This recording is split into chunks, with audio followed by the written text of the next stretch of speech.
class. Please remember to keep yourself muted during the session, but please leave your camera on if you're comfortable so we can stay connected with you. We love to see your smiling faces.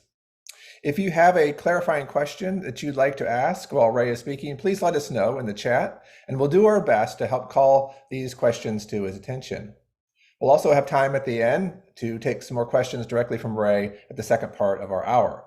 For those joining via our community live streams on Get Set Up TV, Facebook or YouTube, you are welcome to enter questions into the comments, and we'll do our best to address everyone's questions. And now on to our special guest. Ray Boshara is a senior advisor for the Institute of Economic Equity at the Federal Reserve Bank of St. Louis. He's also a senior fellow in the Financial Security Program at the Aspen Institute. Before joining the Federal Reserve in 2011, he was vice president of New America, a think tank in Washington, D.C., where he launched and directed the asset building, financial inclusion, and next social contract policy programs. He has also served as policy director of CFED, Prosperity Now, and on the domestic policy staff of the U.S. House Select Committee on Hunger. Over the past 25 years, he's advised presidential candidates as well as the George W. Bush, Clinton, Obama, and Trump administrations. He has testified before the U.S. House and Senate several times. He has written for the Washington Post, the New York Times, the Atlantic, the St. Louis Post-Dispatch, among others, and is frequently quoted by local and national media outlets. His book, The Next Progressive Era, co-authored with Philip Longman, was published in 2009. He was raised in Akron, Ohio. He's a graduate of Ohio State University, Yale Divinity School, and the John F. Kennedy School of Government at Harvard. Wow, that's great, Ray. We're so glad you're here. We just heard your bio, but we want to learn a little bit more about you and let you speak for yourself. For those who aren't familiar with your type of work or your line of work, what does a senior economic advisor do, and how did you end up in this field? Yeah, well, thank you, Kevin and Natalie and everybody else who's made today possible, and I appreciate everybody on the call today. So yeah, let me start with how did I end up here? It was not planned, I can assure you that. My career was very meandering. Started life as a CPA after my father kicked me out of the family restaurant since I was really bad at it. He said, you might want to go to college. So I started life as a CPA and realized it wasn't really going to be for me. Worked in the American Peace Movement, went to divinity school, worked on hunger issues, and eventually worked on Capitol Hill. And finally figured out that I wanted to work on this idea of helping poor people build savings and wealth, to do something about inequality and opportunity in the US. So that's the field I've been in for a long time. I worked in think tanks in DC, as you mentioned, Kevin.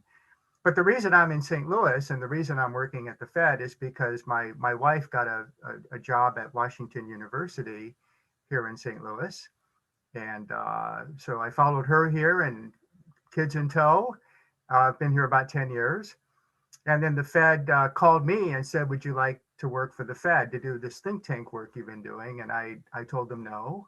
I said, I'm kind of a policy guy. I'm kind of an advocate. I don't think the Fed's right for me, but they convinced me and hired me without a job description and told me to create something. So I created the predecessor to the Institute for Economic Equity, which was the Center for Household Financial Stability, to study wealth inequality, retirement security, savings, and asset building, especially for the bottom half of the population that doesn't really have much wealth. So that was kind of my route here. Not really a plan, just followed an idea I loved, and I followed a woman I loved, and here I am in St. Louis. I think that's a good recipe for success. Follow things you love, and then some things can work out for you. That's good. Yeah, and your second, what do I do on a daily? What does a senior advisor do? Yeah. I still have a lot of flexibility to pursue things related to racial equity, retirement security, helping the next generation succeed financially. But let me just describe what my day was yesterday to give you a sense of the kind of things that I do. I started the day by giving a talk to a religious community who cares very much about racial equity and what the Catholic Church can do. I happen to be Catholic, and I advise the bishops on these issues. After that, I went down to our studio and recorded a segment for CBS Sunday Morning, which will air on Father's Day, to talk about the racial wealth gap and what we can do about that.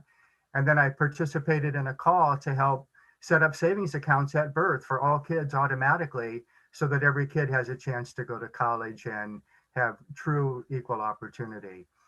So that was my day yesterday, to give you a sense of the kind of things that I do.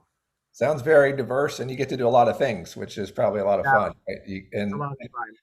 I think when you were talking about how you got to the Fed, it sounds, that classic case of, Jim Collins says, get the right people on the bus. And they're like, hey, we want Ray. We don't have a position, but let's get this guy's the right guy to be on the Fed. So let's get him here and make a place for him. And I think that says a lot about the value you bring to the Fed in doing that. So Thank you. congratulations on that. Yeah. And then it sounds like they've allowed you to continue to be kind of an advocate, because that's kind of who you are. You seem to be more of an advocate, and using your skills to kind of help advocate for these that have Right. the.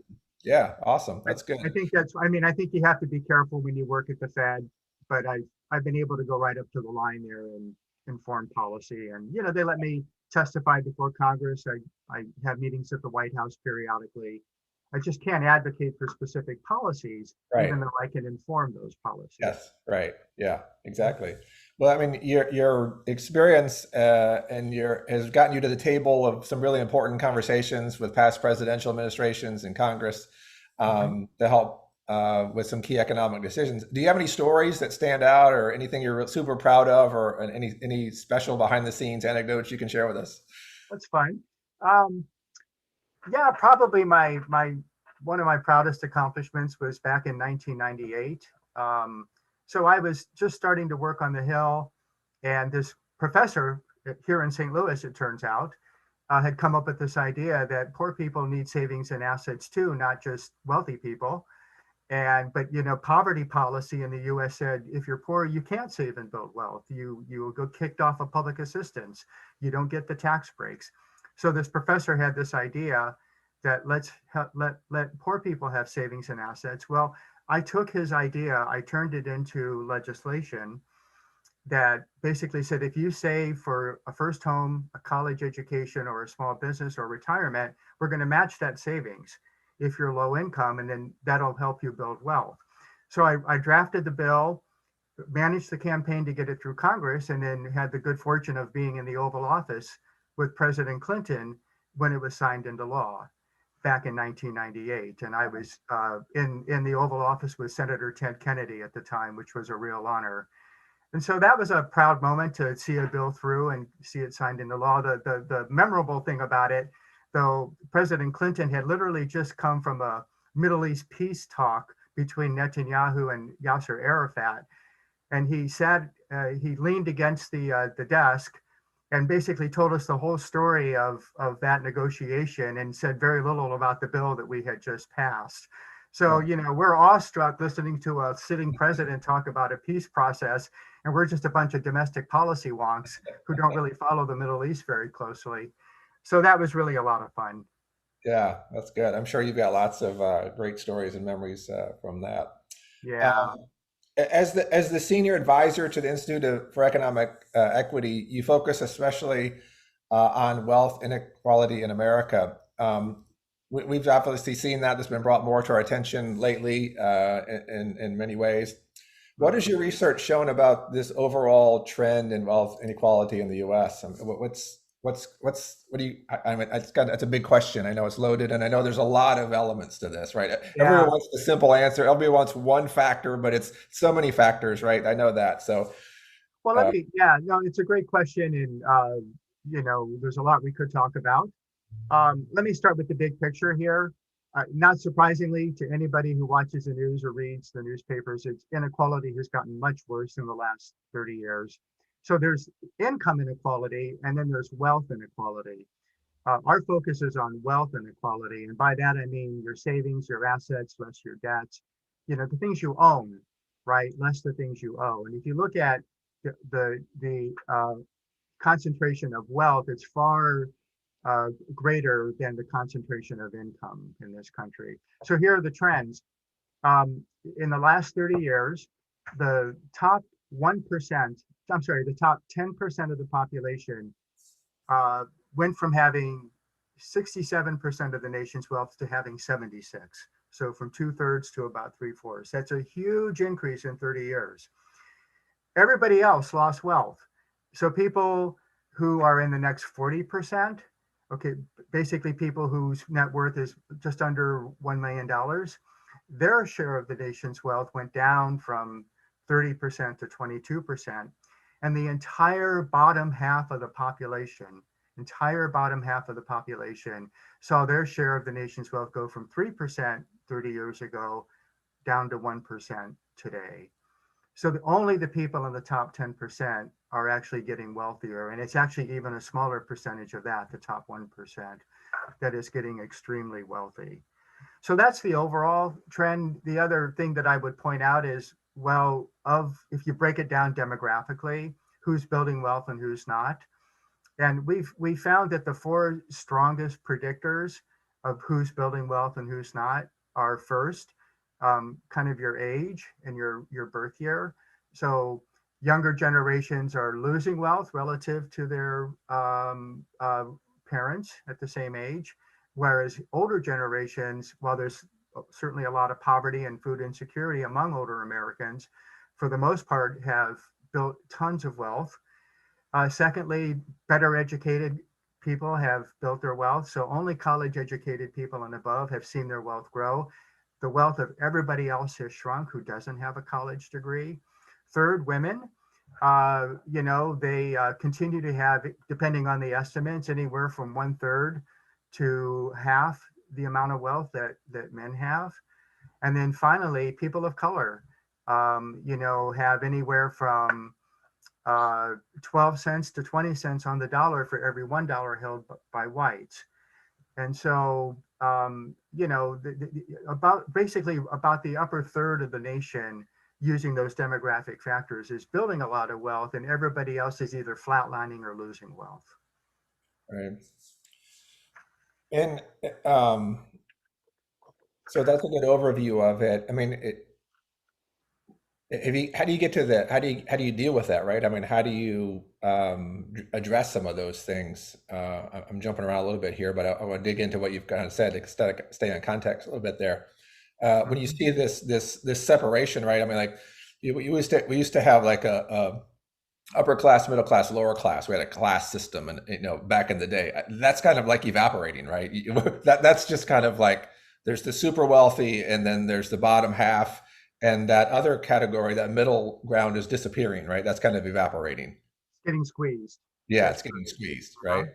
Yeah. And is some of the wealth growth, because it'd be one thing if one group was staying the same, but one is like accelerating, the other one's either staying the same or getting worse, right? That's the problem of it, right? It's not this. Mhm. That's the inequality of it, right? And so is the growth part? If you speak of the growth part on the top end, is that because of um, our our ability to make money, and the way our country works that way, the open enterprise system that we have? Is it because of that? Well, you know, what causes inequality is very complicated. There's a lot of things going on in the economy that create vast inequality. Uh, Public policy has a lot to do with it. So, uh, you know, for example, the tax system Yeah, used to be more progressive. It would redistribute wealth from wealthier families to less wealthy families. It does a lot less of that right now. We don't have unions representing lower wage workers, so their wages have declined, right? In the meantime, corporate consolidation has reduced competition and innovation. And so wealthier corporations like Amazon, for example, and Google get very wealthy, and it's a lot harder for others yeah, to get wealthy for sure. There's been other bigger changes, like in industries, for example. If you want to save for retirement now, it's really on your own. You're kind of on your own to do that, as opposed to having like a company pension. right, And right. then so fewer people have retirement security now than they used to many years ago. And so there's all these different things, and and there's complications with global capital and trade, and capital flows far more easily outside of the country than it used to, Yeah. as to wages. So anyway, it's very, very complicated to Right. sort of Right. say what's happened, what predicts wealth inequality. But public policy is probably the biggest element. Okay. Government plays more active role in picking winners and losers than it used to. Right. Mhm. Yeah, and so I think everybody needs to hear the complexity of this. There's so many pieces, and we try to oversimplify things because we're simple people, and we try to say it's this one thing, but it's not that one thing. It's these 10 or 15 things, and they all work, good and bad, and um, it is complex in that sense. But we're thankful you're out there looking at it, and you're dealing with it, and you're bringing it to people's attention as we go along. How did the pandemic adjust any of this? Did anything shake out with this big blip in our our life this past year? Yeah, it's a great question. So the data lag a little bit. The wealth data takes time to come together. So the latest data we have is through the end of 2020. And so here's basically what's happening. The very groups that were most vulnerable to the pandemic from a health or work perspective, less educated people, women, people of color, younger people, their wealth is declining, not surprisingly. Now the government aid, the CARES Act and the rescue plan made a huge difference in tiding these families over, but their wealth is being diminished. In the Right. meantime, wealthy families, well, they also took a hit when the pandemic broke out in March of 2020. They're heavily invested in stocks, and many of the stock market has done quite well over the last year. So the result is that wealth inequality is actually getting bigger because the low people who were already vulnerable to a downturn became more vulnerable with the pandemic, and Right. wealthy families already had invested in the stock market got even wealthier. So the gap is actually getting bigger because of the pandemic. Right. Yeah. Huh. I mean, I think it's good to go back to your definition of wealth, right? It's the assets you own minus the debts you have, right? So you could have somebody who has lots of assets, but if they're just upside down in debt, they're low on the wealth, right? I mean, that's it. And so you see this in a big way with education, right? The college debt level is ridiculous and just a mess. And so you have people that I think there was an effort to get more people of color, more minorities, more women into college. And I think that was successful. But along with that came this increasing prices of colleges, which just set them back even further than when they went in. So the college education didn't really give them an advantage. It actually gave them a disadvantage because the debt was on top of them. Is that what you see? Yeah, that's correct, Kevin. That's perceptive. The So college, we did a big research symposium on this. College, for the most part, in a very general sense, pays. You come out ahead in terms of income and wealth if you have a degree versus if you don't. Okay, so that's the good news. And and if you look at what are called the income returns on a college degree, how much more income do you have? That's held steady across both generations and across races. But the wealth returns have been diminishing across both races and generations. So in other words, the how much more wealth you have because you went to college is a lot smaller now Right. than it was a generation ago. And that's been particularly true for people of color. And as you pointed out, Kevin, the student loan burdens play a big part in diminishing the amount of Yeah. returns they get on their investment. And that's Right. because when you have a student loan, you're not saving for retirement, you're not building a business, right? You're not furthering, other skills, perhaps, you're not buying a home. Right. So it really cuts into your wealth in a very large and negative way. Right. Mhm. Do you see? I've seen research, and I want to kind of see your thoughts on it. I mean, people who are homeowners do tend to create wealth greater than those who don't, even though there's a mortgage or something. There's a piece to that versus a renter, right? I mean, a homeowner, there's like a tipping point, something with that, isn't there in this? So yes, there is. Historically, throughout most of the 20th century, the most reliable way to build wealth was homeownership and investments in the stock market. Those were the two things. Homeownership has become riskier in the last 20 years. Certainly, the Great Recession devastated the homeownership wealth of millions of Americans and put the economy into a tailspin as well. So, um, homeownership can still be wealth building, but it really depends on a lot of things. For people of color, it's been far riskier of an investment because the mortgage products aren't as good. The neighborhoods don't appreciate, the homes don't appreciate as much in the neighborhoods, that they own. And so that really cuts into the kinds of returns that they can get. But for whites, it's overall been a good strategy for them, but it's certainly not what it was once for the whole population. Yeah. Yeah. So it's important, but we try to encourage folks to not have all their wealth in just a home. Diversification is the key, really, to building wealth. Yeah. So having liquid savings, having a home, having a retirement account, having investments, that's really critical. Right. Right. So, Get Set Up's a community of older adults, and so all of our listeners here, they're great learners. We call them lifelong learners, and they're like sponges. They just soak all this up. So let's kind of narrow in on a little bit how all of this relates to the retirement security and somebody who's kind of moving through that stage of life. What can you say about that? Well, a few things. I think the larger problem of retirement security is reflected, in the retirement security. Larger issue of wealth inequality shows up in the retirement security numbers. So the data we have is that if you look at non-retired adults, about 36% of them believe that they're on track to have a secure retirement. Okay, that's the good news. 44% said for sure they're not on track. And then another 20% weren't sure.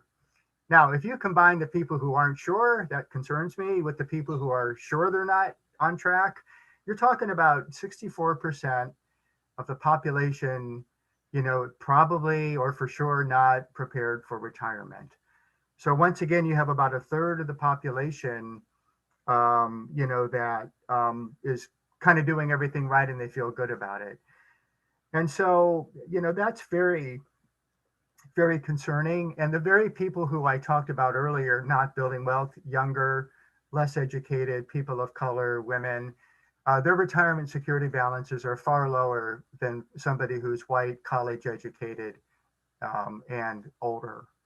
So it really is a big issue, and I think what's happening is that, look, at the Fed, we came up with this stat. Some of you might have heard about it. If confronted with a $400 unanticipated expense, how many Americans could cover that? Hmm. And only about 40% of Americans could do that without having to sell something or borrow money. Okay, now how much retirement savings is a family going to do if they can't even meet a $400 expense? My Emergency. point is that financial insecurity, lays the foundation for retirement insecurity. They're Hmm. very, very related. Yeah. So I think, and if you like, something like 25% of Americans took money out of their retirement accounts to cover an emergency expense. Right. That's very costly. So anyway, we're concerned about it, and the economy just doesn't lend itself well to retirement security anymore because people work differently. There's a gig economy. There's student loans. Younger Americans, having suffered through the Great Recession and now COVID, just can't get started Right. on their savings. So a lot of concerns. Yeah. I mean, the cost of living and our consumer mentality and all of that, right? I mean, we just keep spending and it's easy to buy stuff and I mean, people aren't taught to save anymore. That's just not a mentality of a younger person. That's an older generational thing that I think lends to the data that you're seeing that the older generation has that, right? Well, there's actually some encouraging data that younger workers, for some reason, maybe it's a reaction to the Great Recession or something, but if offered a retirement plan, they're going to save at actually fairly higher rates than previous younger generations. Good. So that's encouraging. It doesn't mean they're saving enough. Yeah. But you just touched on something really important here, Kevin, which is most people just won't save on their own if they had to do it every month. It's so critical to put that on autopilot. Yeah. And the experiments through many years of research have found that putting somebody into a retirement plan automatically when they start a job is the surest way to increase retirement savings for the very people who need to do it the most. Right. And Yeah. if you don't have access to an employer plan, states are now doing this on behalf of their citizens who can't do it through their employer Right. as well. So I think that's the key, is just getting it on autopilot so you forget Yeah. about it. Right. I mean, hopefully we all know the power of compounding interest, right? I mean, you get that started and that machine's just running in the background. Yeah. Yeah. I mean, and so, I mean, is there a way to make a policy where that's forced? I mean, and that doesn't apply to our older generation, but I mean, there's never a time to not save. I mean, there's always, it's always good to save, but the sooner you start saving, the more it makes money for you over time. But is there a policy? I mean, is that something from a policy standpoint that could be done to help? Yeah. Oh, it is happening. Congress has made it easier for companies to set up these automatic 401ks without incurring legal liabilities associated with that. And so you've seen a rise in opt-out retirement policies because Congress gave them the room to do that. And then there was a concern that half of all Americans still don't have access to retirement savings at work. And that's when states stepped in, and something like 10 states now actually, they call it secure choice. So the state says if you're an employer and you don't offer a retirement plan, we're going to make it easy for you to offer one, but you have to put them into it automatically. So Okay. public policy is making a big difference in this front. Now, it doesn't address how much money people have to save. That's a Yeah. bigger issue, but Right. at least they're getting into the plan. And the other thing I mentioned, it isn't just about compound interest, it's especially about investing. And I think, like target funds are really the way you really grow your wealth. If you just do it in savings, you're probably going to lose money. So Right. Right. Um, so what do you say to somebody who's maybe approaching retirement, or they're at that, hey, what age do I step into this? My research says that, our current structure for retirement was built on an older model when the lifespans were different, people weren't living as long as they are now. And the system needs to be a little bit adjusted to it, modify. It hasn't yet, and so we're trying to match what's reality with what was and how we handle that. Do you have any advice on that to encourage our learners? yeah, I think the most important thing is to de-link retirement security from employment, just because attachments to the labor force, formal labor force, are diminishing. And so you shouldn't have to have full-time work in order to save for retirement. It should be everybody and portable. So that would be the first thing. Secondly, keep pushing defaults. So get people into the plans automatically, whether through the state or the employer. Third, I'd say start everybody on a path towards saving for retirement the day they're born. So I worked on an idea called a Roth at birth. So everybody would get a Roth IRA the day they're born, and family and government employers, nonprofits could put money into that account. Why give up 25 years of investing and interest? Um, you know, you lose it's cheaper for the government to help people achieve retirement security if the market does the work as opposed to taxpayers having to fund those accounts. Right. So I would encourage that whole process to start very early in life. Right. Oh, that's good. Yeah, you're right. I mean, if somebody, retires and they have no money, now they become dependent on the government then, right? That's what you're saying. It's better to help them save the money than it is to pay for it when it hasn't been saved. Well, there's other things we need to do too, like women, for example, and many men too, of course, but they may drop out of the workforce to care for a child or an aging parent. And that's great, but yet we penalize them on retirement security because they no longer get contributions to their credits towards retirement, towards Social Security. So why not, for every child born, you get a 1/3 contribution as if you were working. And so we need to encourage families and work. and caregiving while we're promoting retirement security. There's ways to bring these things together. Right. So you're saying that you're working on that. That's not in place yet, and that we're working That's on. correct. It's just an idea. Yeah, no, it makes sense, right? I mean, why would you penalize somebody for trying to save if even if they weren't in the flow of full-time work? That's what you're saying, right?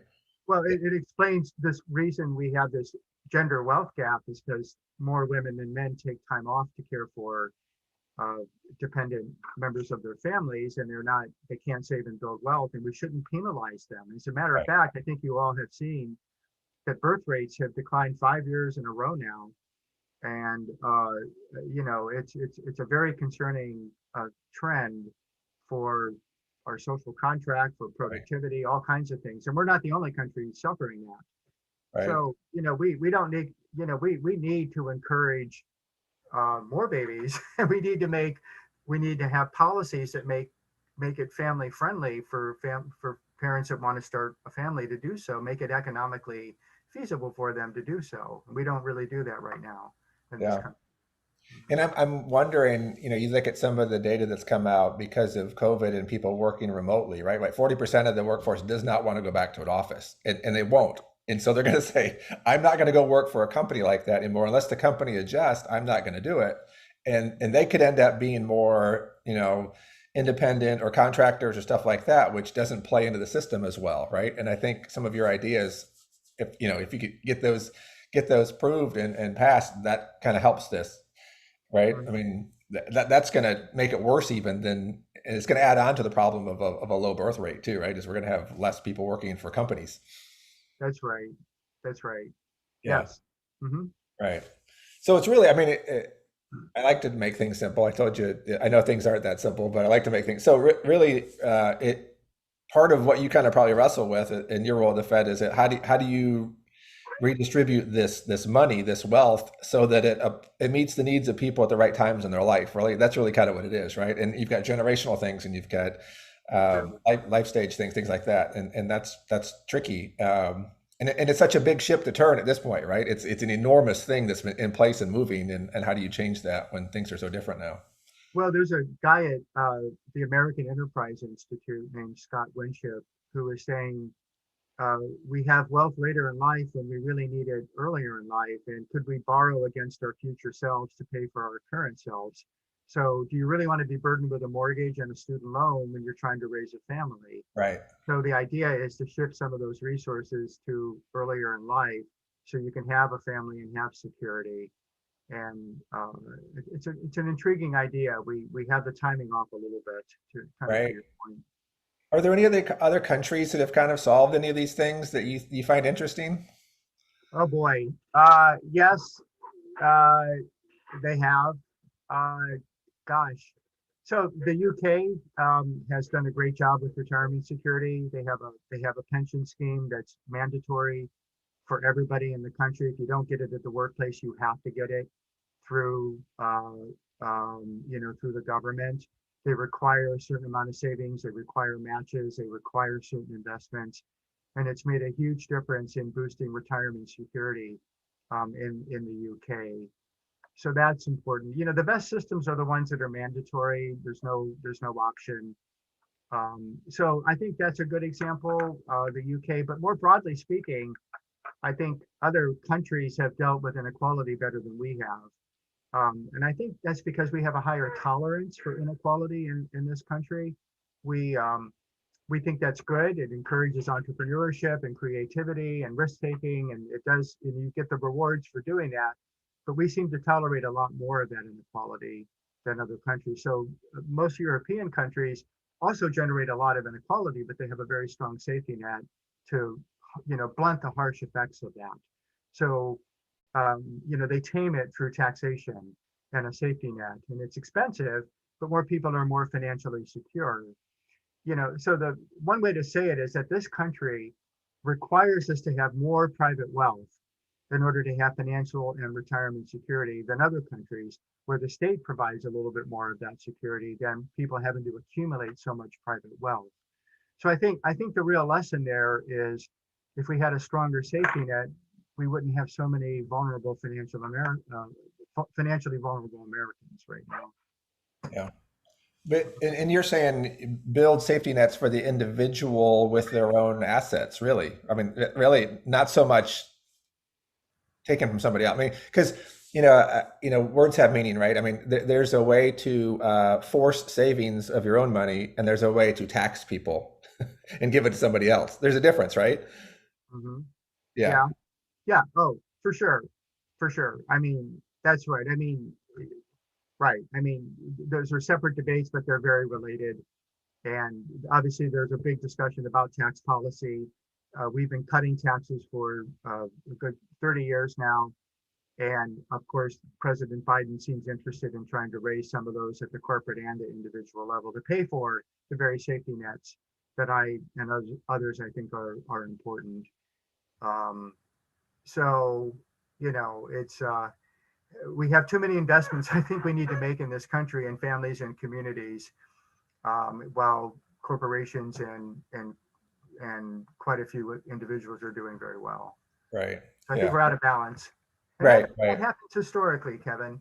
Yeah. Our country, we go through these cycles where we create a lot of inequality and then we smooth it out through, like, the New Deal. Then we generate more inequality, and then we smooth it out through the Great Society, right? I mean, there's just this cycle, and we're at this period now where we reached great inequality again. And, a lot of Americans want to see it smoothed out. So this is very cyclical. Okay. Yeah. It's Mhm. the kind of the pendulum that goes back and forth, Yeah, right? Yeah. it Right. does. All right. Mhm. That's good. That's that should be encouraging to people to think we're not just on this. We're not on a plane going into the ground, driving into the ground. We're in this correction phase, really, of kind of getting things back again, which is good. Well, Mhm. I mean, what do you predict happens next? I mean, kind of what are your experts working on or suggesting to combat this? I mean, to get us back on the better path. You've hit on some, I know, but I mean, in your mind, I mean, Yeah, what jumps out to you? yeah. I'm not.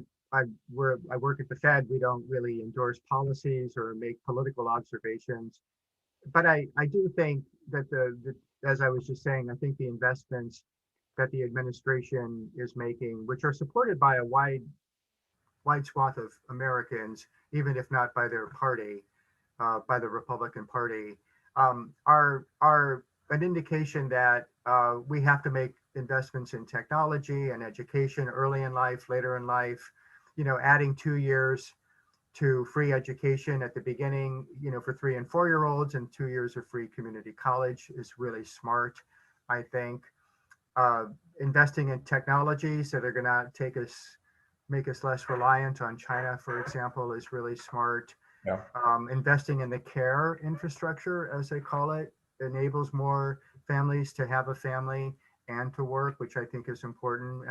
But I also hope that those policies support, you know, parents who want to stay home with their kids as well, not just those who want to go to work.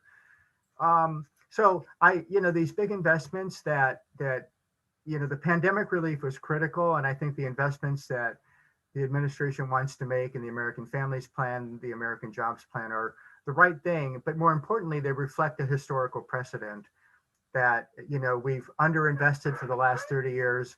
Inequality suggested it's time to make those investments again. And I think that's exactly what's happening. Um, we sort of predicted that this time would come, and I just think it's good to see these kinds of investments being made. good, Big good. payoff.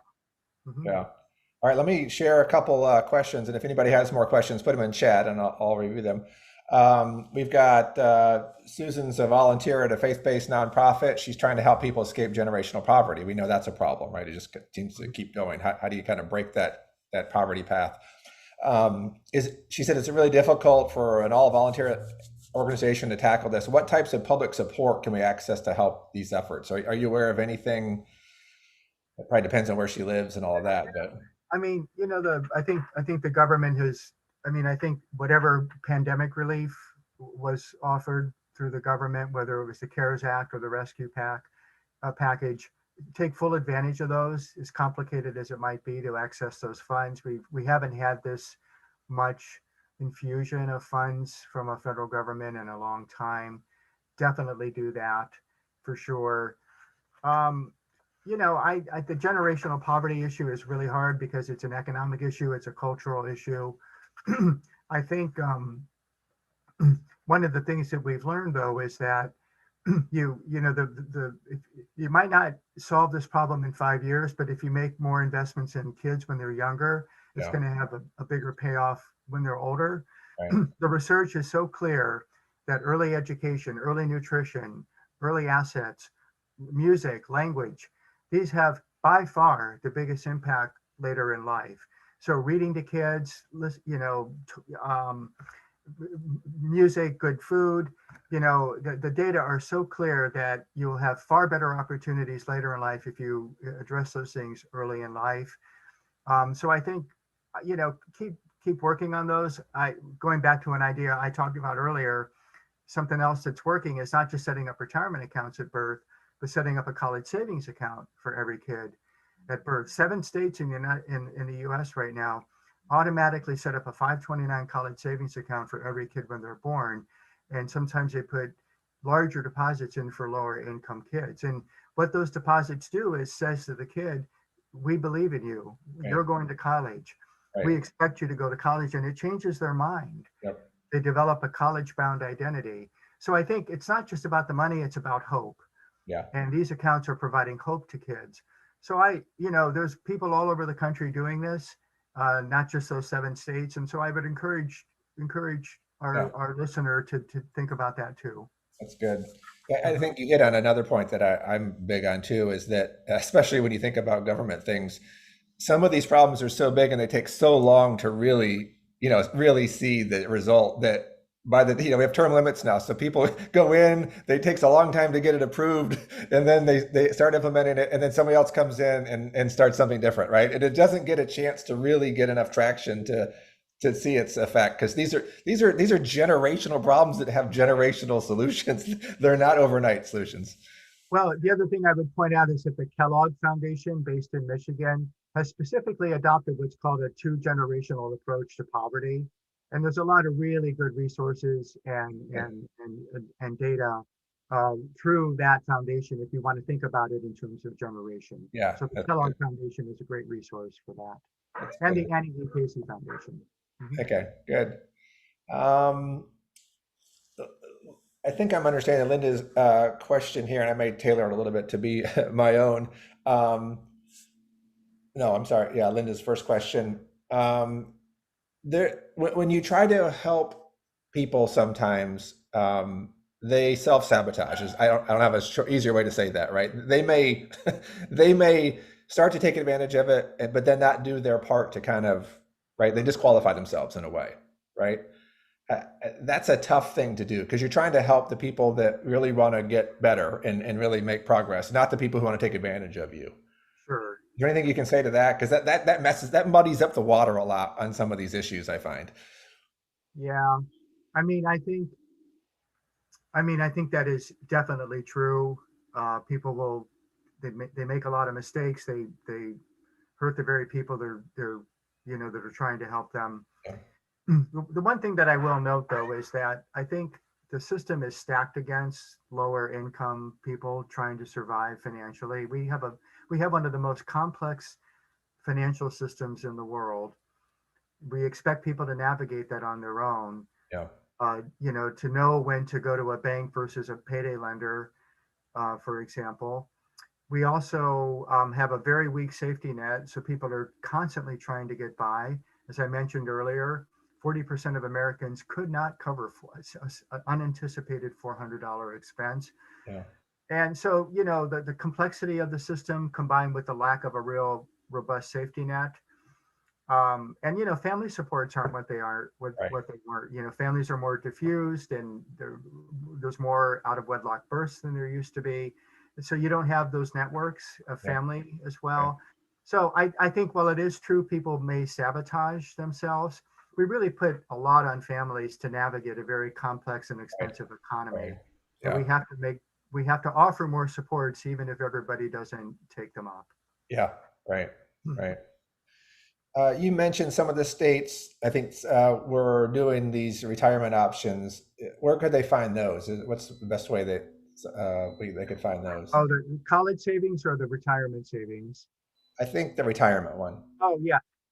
Very simple. Google secure choice. Secure choice. Okay. Okay. Yeah, secure choice, and you'll see the different plans. There's a number of groups that are working on those specifically. AARP has done a lot of work on secure choice, but California, Illinois, many states are actually doing it right now, but they're generally called, the generic name for them is secure choice. Your choice. So if they just search that, they should be able to find it. And Mhm. is there a keyword for the states doing the 529s? Um, yes, I'd say child development accounts or college savings accounts. Okay. And Either see. one of those would work.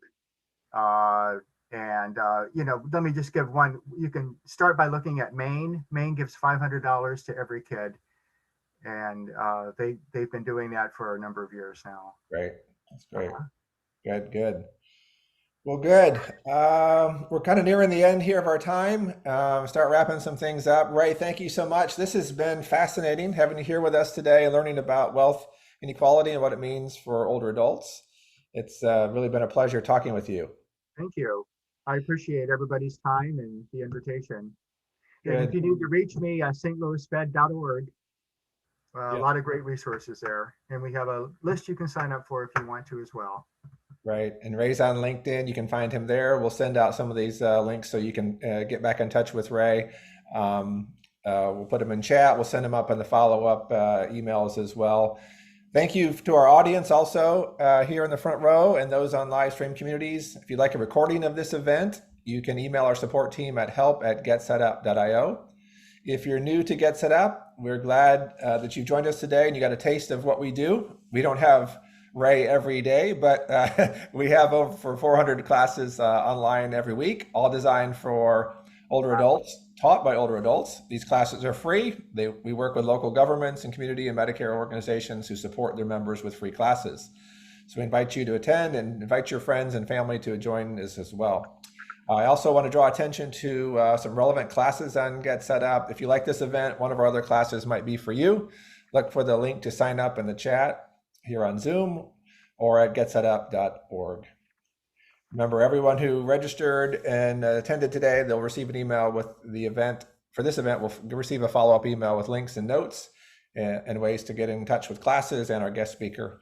And we look forward to seeing you in other classes. Ray, thanks again for your time. It's really been a pleasure. Thank you for encouraging us and informing us what you're working on. And keep up the great work. Thank you all again for the opportunity. Take All care. right. Thanks. Bye-bye.